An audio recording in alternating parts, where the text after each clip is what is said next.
Bem, gente, hoje nós vamos falar sobre cálculos químicos, tá? Assunto este muito cobrado no Enem, tá? E é um pontapé inicial para a parte de cálculos estequiométricos.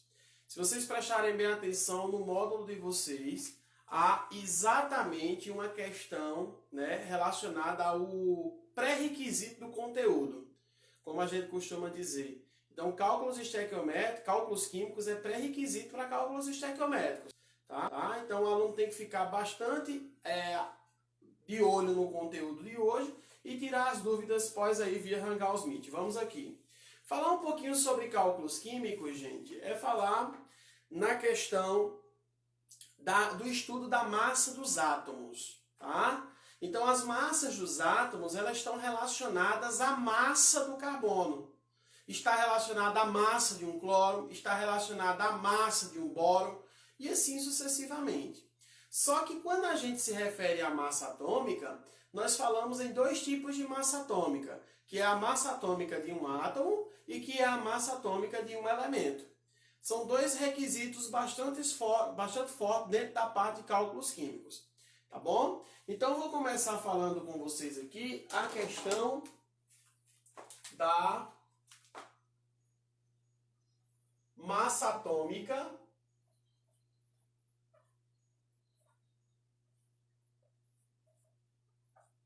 de um átomo.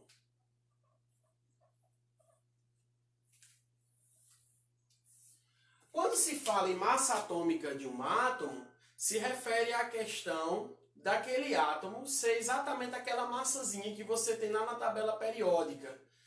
Aquela massa que tem um número quebrado, por exemplo, massa do cálcio 40,02, uma suposição. Tá? Então, aquela massa quebrada, ela é feita a partir de um cálculo de um peso da molécula, um peso do átomo, desculpe, e esse peso do átomo, ele faz com que essa massa possa ser do átomo e possa ser do elemento. Qual é a diferença, professor, entre átomo e elemento? Elemento, gente, os isótopos referentes são os isótopos referentes a esse átomo. Por exemplo, na natureza nós encontramos o átomo de hidrogênio, não encontramos? Mas junto com ele existem os elementos que vão dar origem, que estão presentes no caso, a esse átomo de hidrogênio, que são eles os seus isótopos, que são nada mais nada menos que estruturas que apresentam o mesmo número de prótons. Então foi com esse pensamento aí que o surgimento de massa atômica ela veio a partir de um átomo padrão. Tá? E esse átomo padrão utilizado nesse processo foi nada mais nada menos que o átomo de carbono. Tá? Então o átomo de carbono, cuja massa do carbono é 12, ele foi dividido em 12 partes iguais. Está aqui o centro do átomo do carbono. E ele foi fracionado em 12 partes iguais no processo. Tá? Então, sua divisão aconteceu dessa forma aqui.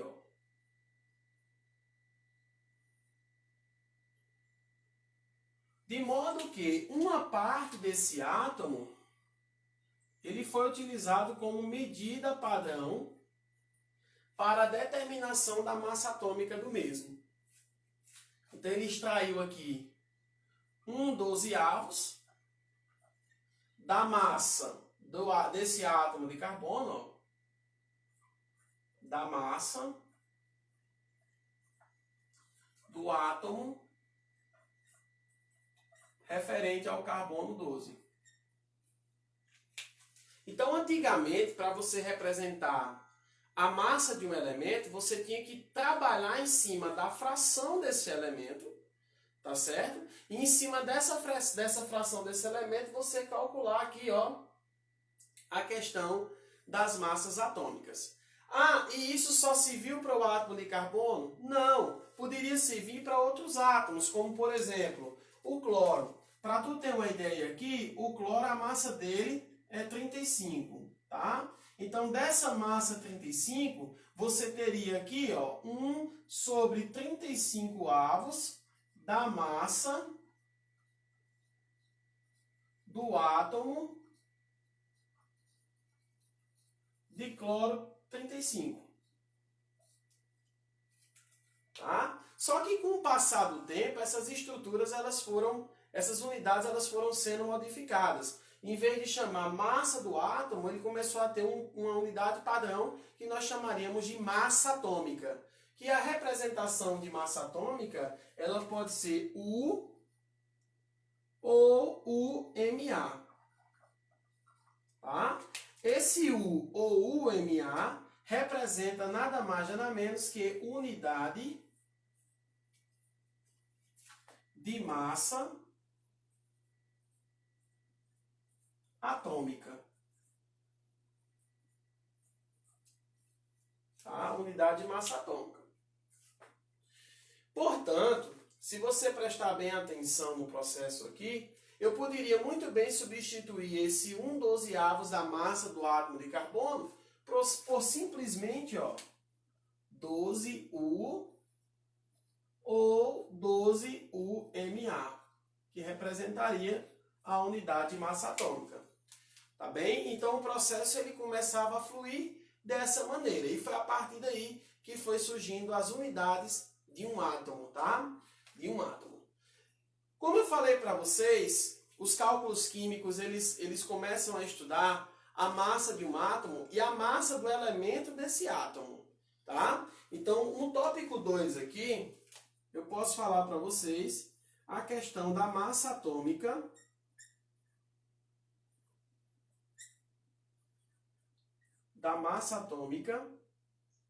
de um elemento.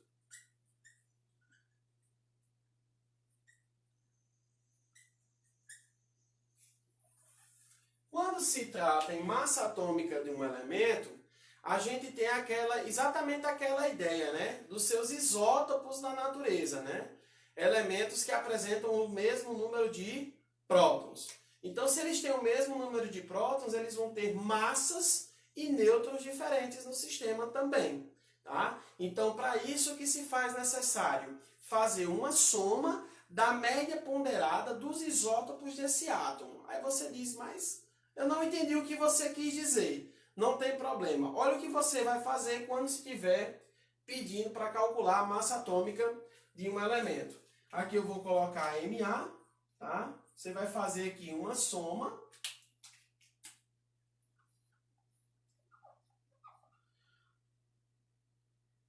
Vamos botar assim, uma média ponderada, vamos colocar assim, uma média ponderada, seria uma média ponderada da massa dos seus isótopos.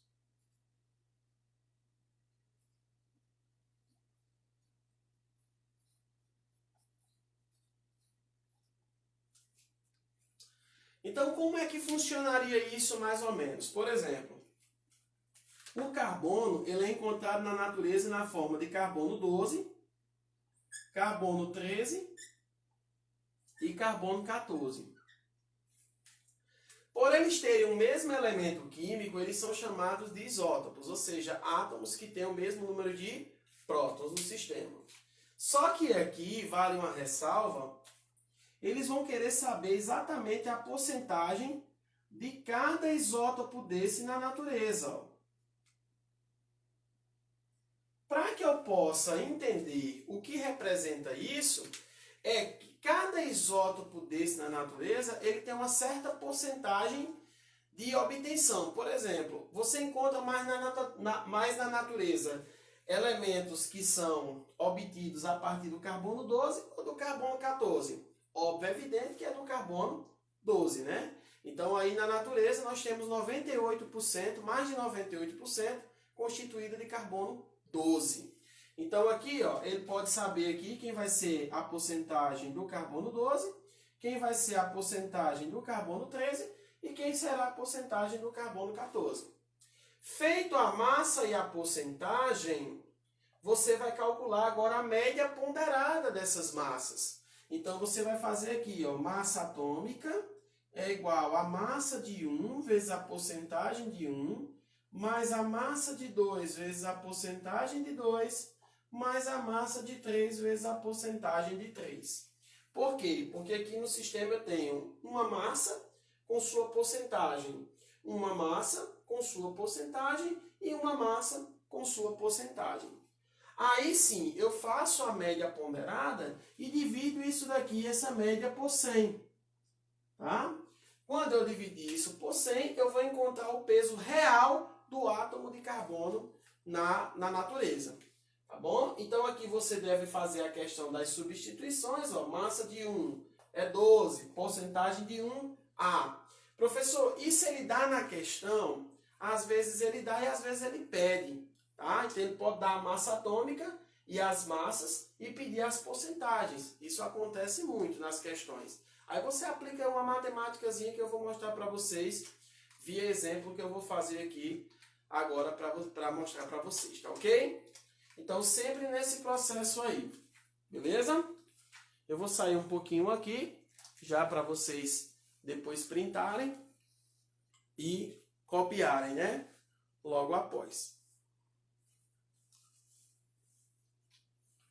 Depois daqui, galera, ó, depois desse sistema aqui todinho de cálculos químicos, nós vamos fazer um exemplo envolvendo essa média ponderada aqui dessas massas atômicas.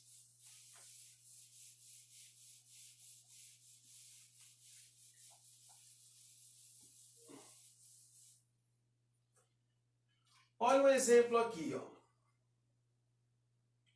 Nesse exemplo, eu vou pegar um elemento X, tá? Um átomo X, cuja massa atômica desse átomo é 10,8 U. Tá bem? E esse átomo ele é encontrado na natureza na forma de X10 e na forma de X12. Só que vai existir uma porcentagem para esse átomo na natureza no X10 e no X12. Então aqui vai existir A%, como eu quis colocar aqui, ó, expressar aqui, e aqui vai existir B%. Para que eu possa saber a porcentagem desses elementos na natureza, é necessário que eu faça essa médiazinha ponderada aqui que eu fiz, tá? Só que nesse sistema aqui de cima, eu só tenho duas massas para duas porcentagens. Aí o que é que a gente faz? A média, ó, massa atômica é igual a massa de 1 vezes a porcentagem de 1, mais a massa de 2 vezes a porcentagem de 2. Isso tudo aqui dividido por 100. Ah, mas ele não deu a porcentagem, é o que ele quer saber, tá bom? É o que ele quer saber na questão, quem vai ser A% e quem vai ser B% na natureza desse elemento X. Só que se eu somar aqui, ó, A mais B%, A% mais B%, eu vou ter um total de 100%. Portanto, eu posso dizer que A é 100 menos B. Ou B é 100 menos A. Tanto faz. Quem vai ser a massa atômica? A massa atômica será 10,8. A massa de 1 é 10. A porcentagem de 10 é A. Mais a massa de 2, que é 12. Vezes a porcentagem de 12, que é B. Dividido por 100. Tá? Aí aqui você vem, ó, faz o meio pelos extremos. E aí você faz o cálculo. 10,8 vezes 100 vai dar 1080 igual a 10A mais 12B. Como eu tenho aqui no sistema A e B, eu posso fazer a substituição, né? Do jeito que eu disse aqui, ó. A% mais B% é igual a quanto? 100%. Então, nesse caso, A, isolando A seria 100 menos quanto? Menos B. Portanto, a gente vai ter aqui, ó, 1080 é igual a 10 vezes. Quanto é A? A, na realidade, vai ser 100 menos B. Mais 12B. Tá aqui os 12B. Portanto, eu vou ter 1080 igual 10 vezes 100, 1000, menos 10b, mais 12b. Portanto, eu vou ter aqui, ó, 2b igual a 40, igual a 80, né? No caso, 80. Porque 1080 menos 1000 é 80. Portanto, b vai ser quanto? 80 dividido por 2, 40%. Se B é 40%, significa dizer que A, ó, Azinho é igual a 100 menos B, que no caso vai ser 100 menos 40, portanto, Azinho vai ser de quanto? 60% encontrado na natureza, tá bom? Então, quando se tiver questões pedindo para se calcular a massa atômica de um átomo é uma coisa e a massa atômica de um elemento é outra. Perceba que na questão ele está dando os isótopos referentes ao átomo X. Então ele quer saber qual é a respectiva porcentagem desses isótopos na natureza. Tá? Quando se tem massa atômica,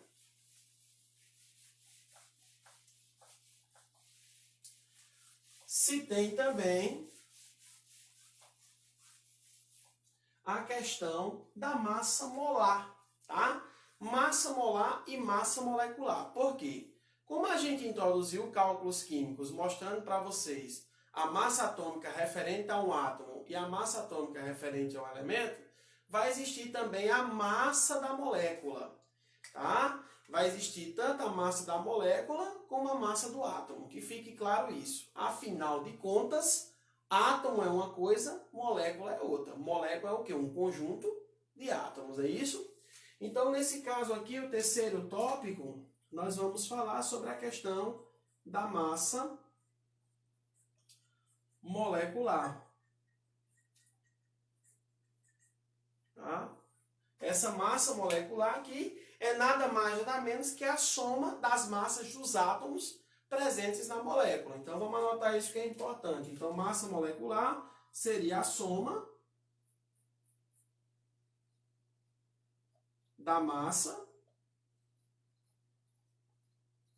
dos átomos existentes na molécula.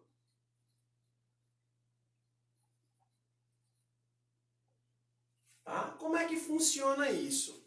Sim, só lembrando para vocês que a questão da unidade de medida é importante lembrar, viu, gente? A questão da unidade de medida de massa molecular será expressa em U ou UMA, que seria a unidade de massa atômica. Tá bom? Então, como é que se calcula isso daqui? Ó? Por exemplo, você tem aqui o ácido sulfúrico, H2SO4. Aí você vem aqui, ó, separa o hidrogênio do enxofre do oxigênio. H, do S e do O. Quantos H eu tenho aqui? 2. Quantos S eu tenho? 1. E quantos O eu tenho? 4.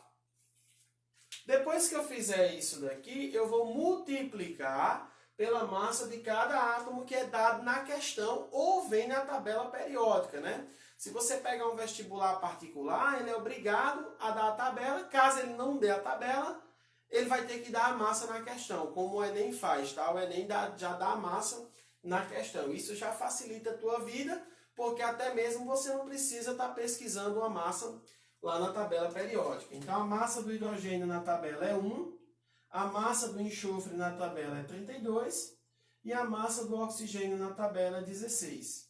Então, quando você fizer isso aqui, você vai ter 2, você terá 32 e você terá 64.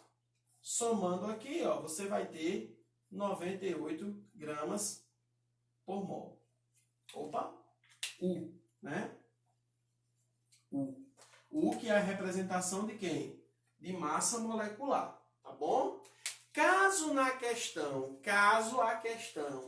ele peça a massa molar da substância, aí as coisas já mudam, porque massa molar é uma coisa, massa molecular é outra, tá? Mas você pensa que muda tanto assim? Não. É somente na unidade de medida, porque massa molar ela é expressa em gramas por mol.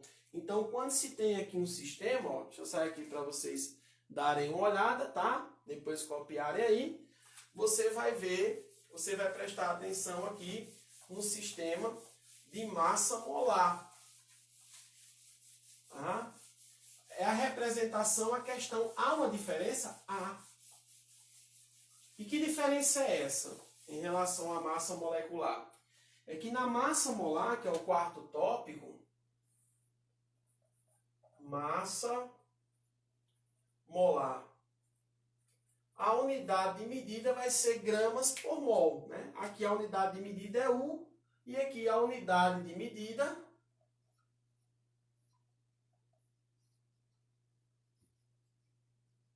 será gramas por mol.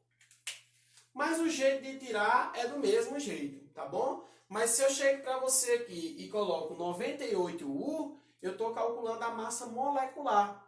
E se eu colocar 98 gramas por mol, eu estarei colocando o quê? A massa molar do sistema. Tá? Então, nesse caso aqui, eu tenho como exemplo, olha essa estrutura aqui. Ó. Eu gosto muito dessa molécula porque, na maioria das vezes, o aluno confunde ela. Tá? E dá para confundir em que sentido? Quando tu tem duas moléculas aqui, ó, numa estrutura só, tá vendo esse pontinho aqui? Esse pontinho representa um ponto de hidratação. Tá? Esse pontinho de hidratação aí no sistema, gente, não significa dizer que eu vou tirar a massa de um e vou tirar a massa do outro e multiplicar, não. Jamais eu posso fazer isso. Eu vou ter que calcular ela no geral, porque esse ponto aqui é um ponto de hidratação. Pontos de hidratação não poderão ser multiplicados para que você encontre a massa total da molécula. Tá? Então, nesse caso, você vai ter que separar normalzinho, ó, o cálcio do Cl, do O e do H.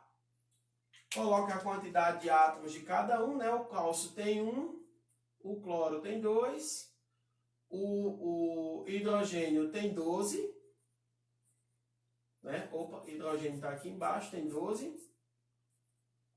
E o oxigênio tem 6. Aí multiplica aqui, ó, pela massa de cada um. A massa do cálcio é 40, do cloro é 35,5, do oxigênio 16 e do hidrogênio 1. Repito, gente, essa massa que eu estou colocando de azul é o que ele vai dar na questão para que você calcule, tá bom? É obrigado ele dar? É, porque aqui ninguém vai estar adivinhando massa de átomo não, tá bom? É obrigado ele dar. Portanto, aqui, ó, 1 vezes 40 vai dar 40, 2 vezes 35,5 dá 71, 6 vezes 16 vai dar 96 e 12 vezes 1 dará 12. Quando eu somar aqui, preste atenção, ó, quando eu somar ali em cima, eu vou encontrar 219, ó a referência, gramas por mol. Tá? 219 gramas por mol. Então, isso daí eu estou me referindo à questão de quem? Da massa molar. Se por alguma eventualidade você colocasse 219U, aí eu estaria me referindo ao que? A massa molecular. Tá bom, gente? Então, a questão da diferença entre massa molar para massa molecular está relacionada à parte da unidade de medida. Uma é gramas por mol e a outra é a unidade de massa atômica.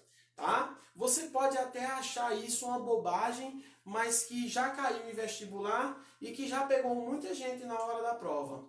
Né? Ele colocou lá na questão que a massa molar da substância, por exemplo, era 219U. Está errado. 219U é a massa molecular da substância. A massa molar é 219 gramas por mol. Tá bom? Que fique bem claro isso daí, porque agora a gente vai começar a entender o processo de mol, tá bom? Que o aluno ele tem tanta dificuldade nessa questão da aprendizagem do mol. Então fica atento aí no que a gente vai ver agora. O próximo tópico será exatamente o mol, tá ok? Então vamos aqui, ó. O que às vezes o aluno questiona, né? O que vem a ser mol, professor? Né? E às vezes a gente sempre diz assim, gente, mol é a representação de uma molécula. Tá errado? Não, tá corretíssimo. Só que mol representa uma quantidade de moléculas. Porque numa molécula pode existir 1 mol, pode existir 2 mols, pode existir 3 mols, pode existir N mols. Tá? E esses mols eles são representados por números. Então, quando você pega uma equação que ela sofre um processo de balanceamento, você vai encontrar um coeficientezinho. E esse coeficiente vai estar multiplicado pela substância. Então, esse coeficiente que está lá, que é multiplicado por essa substância, ele é chamado de mol. Tá bom? Então, vamos ver o que é que significa aqui no tópico 4. Tópico 5, no caso, a questão do mol. Como eu disse para vocês, vale ressaltar que mol seria a unidade de uma molécula. Lembrando, mais uma vez, que molécula é o quê? A junção de átomos. A molécula é junção, formação de átomos. Ok? Então, nesse caso aqui, ó, quando eu chego para você e coloco ali 219 gramas por mol, eu quero dizer que a cada 1 mol da molécula, 1 mol da substância, eu vou ter uma massa molar. É aqui onde eu vou utilizar o princípio da equivalência. Na química quantitativa, a gente sempre utiliza princípios relacionados ao processo de equivalência do átomo. Tá? Como assim princípios relacionados ao processo de equivalência do átomo? A proporcionalidade envolvida na reação. Tá? Então, por exemplo, no momento em que eu vou balancear uma reação, a quantidade de átomos do reagente tem que ser a mesma do produto. Então, eu tenho que fazer aquilo na mesma proporção, porque se eu não fizer, a equação ela vai ficar totalmente desbalanceada no processo. Tá?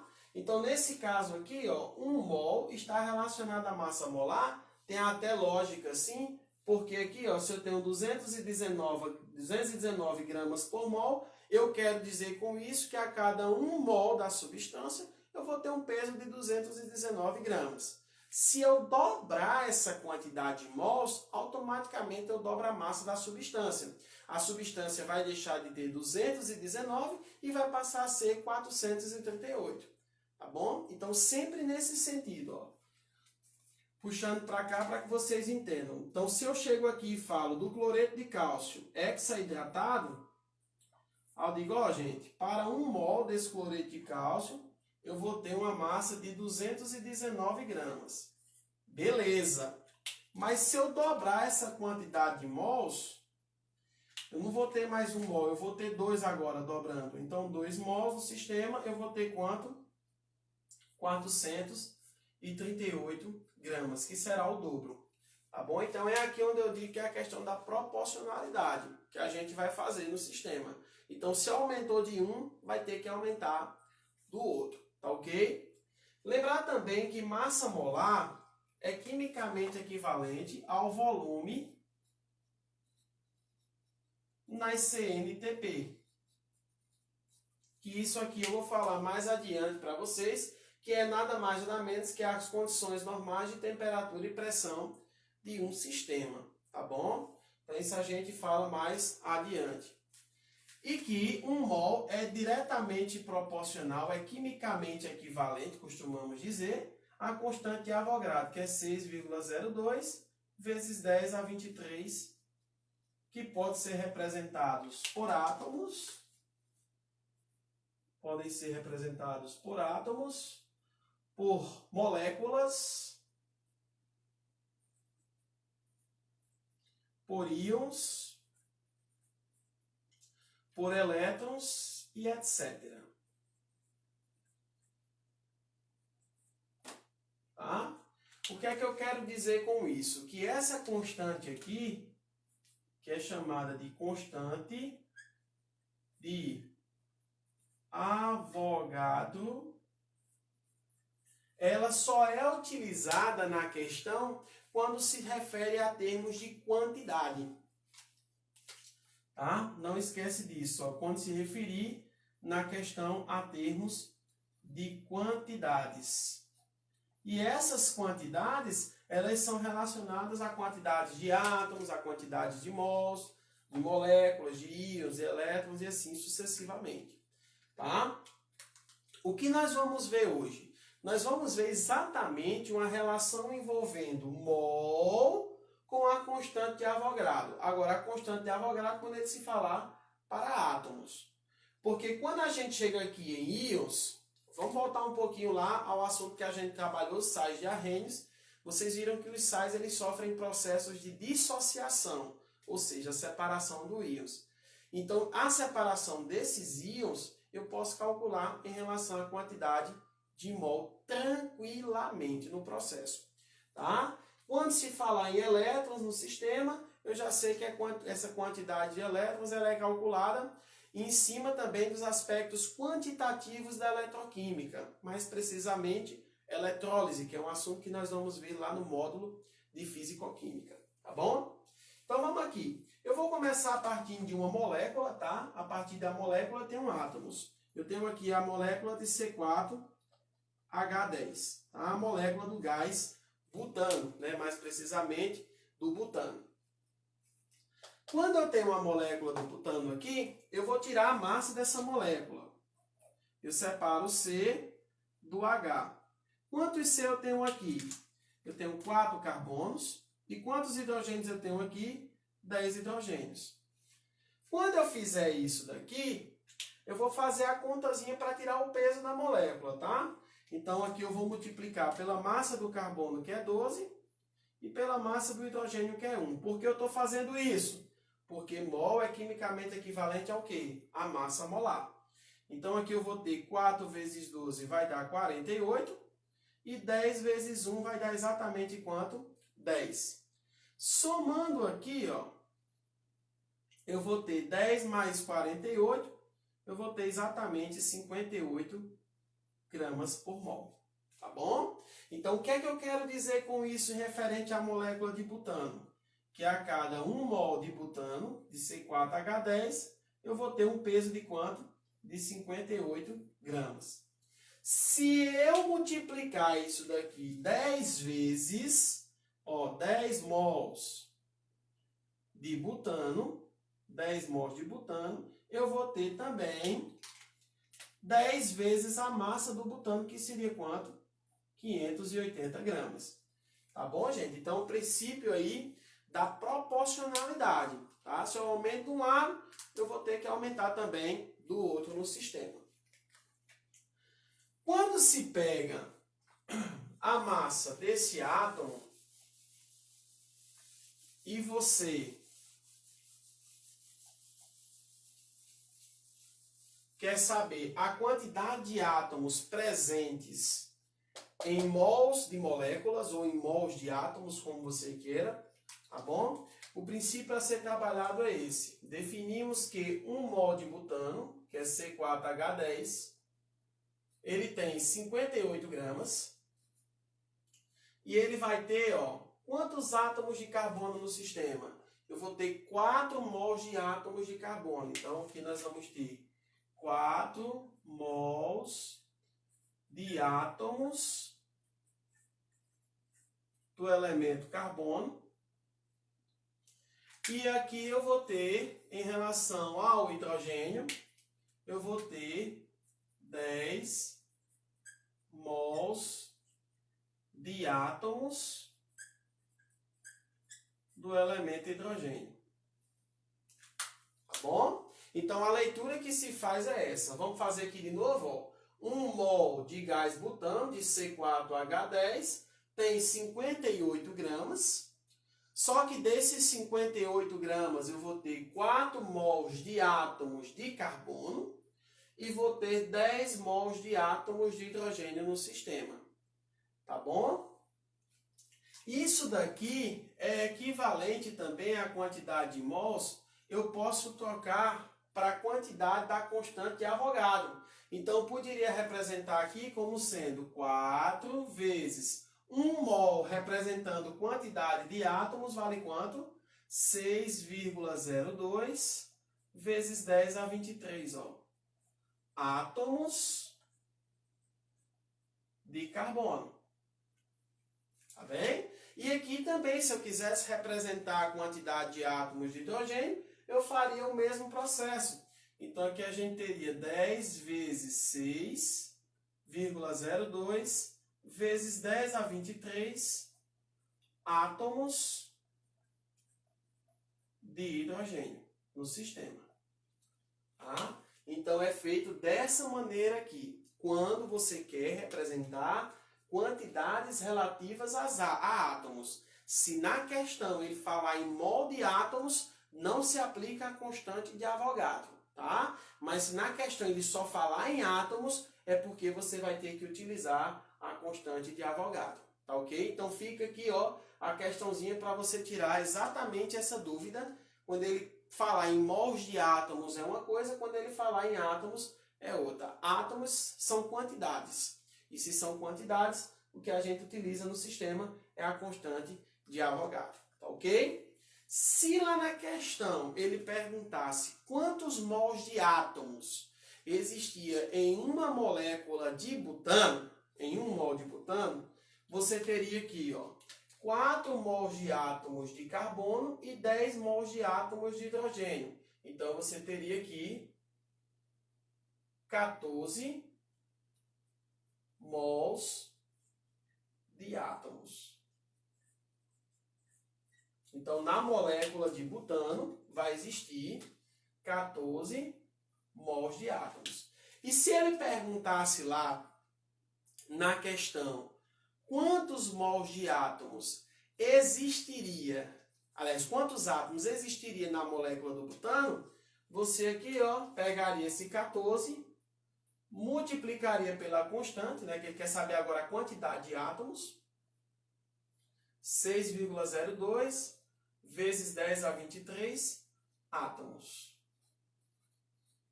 E aí você multiplicaria e encontraria quantos átomos estariam presentes em uma molécula de butano no sistema.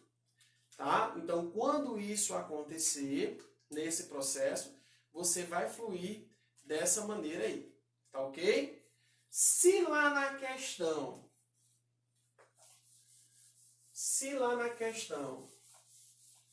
envolver no sistema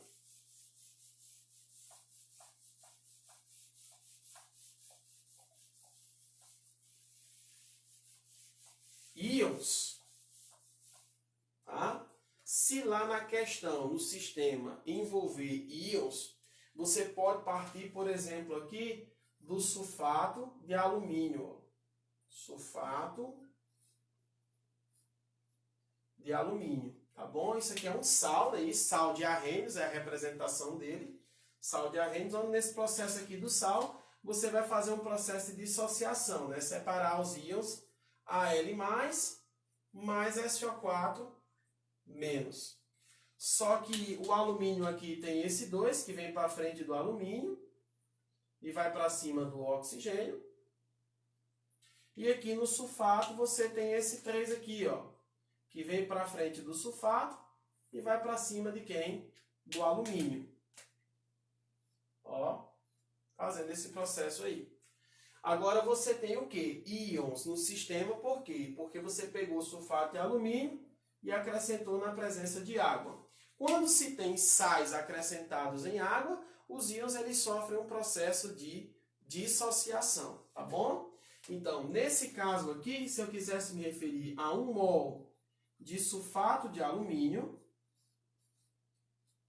ó, de sulfato de alumínio, eu vou ter aqui, ó, 2, olha a leitura que você faz, 2 mols de íons Al3+, e eu vou ter também no sistema 3 mols de íons SO4, 2-. Tá? A leitura que se faz é essa. Mesma coisa, se ele pedir na questão quantidade de íons, aí você faz aqui, ó. 2 vezes, no lugar de mol, coloca 6,02 vezes 10 a 23 íons Al3+.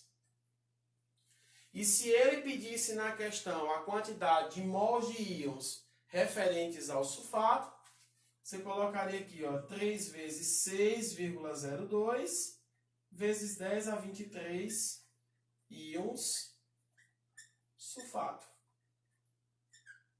Tá bom? É desse jeito que funciona. Com o elétron funciona a mesma coisa e com o íon também irá funcionar do mesmo modo, do mesmo jeito. Tá bom, gente? Só para finalizar também, aqui no sistema, essa parte do sulfato de alumínio. Veja só, preste só atenção aqui, tá? Em relação ao peso do sulfato de alumínio, eu separaria aqui o alumínio do enxofre e do oxigênio. Então, quantos alumínios eu tenho aqui? 2.